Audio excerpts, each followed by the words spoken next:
If you have ever seen brain images like this, which were acquired with a scanner for MRI, short for magnetic resonance imaging, then you might have wondered, what can a doctor see in this?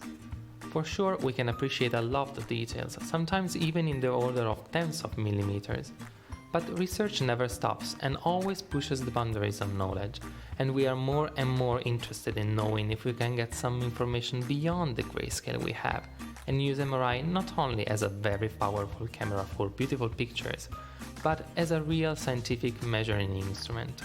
For that, let me talk to you about something called qMRI. To understand what qMRI is, let's imagine that one day you need to take your temperature, but let's say that you have one of those nice old-fashioned glass thermometers, but with no marks. So how would you read that?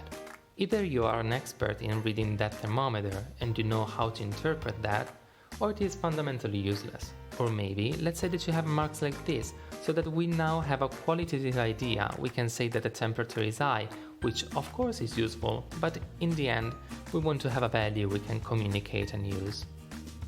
Well, conventional MRI is like a thermometer without numbers. Radiologists and experts will be able to tell if there is something wrong, but can we have more information from these images? Can we elaborate them and use MRI so that we can find out hidden characteristics and get a value for those so that we can go beyond something that is just apparently looking normal?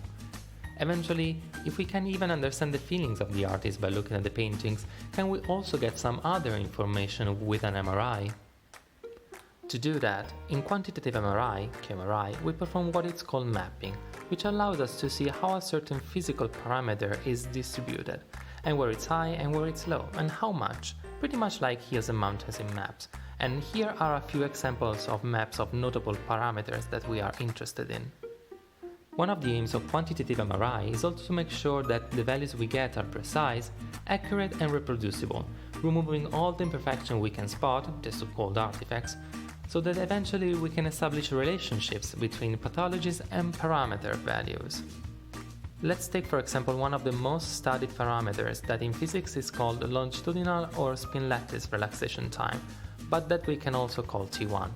T1 value depends on the particular physical properties and the composition of a tissue, and it has been used for tumor detection, brain aging studies, as well as for Parkinson's disease, autism, dementia, and multiple sclerosis, just to name a few, establishing T1 as a very strong tool for studying diseases. There are several ways to compute T1, and scientists and technologists are always studying new ways to make acquisitions faster while keeping data quality high.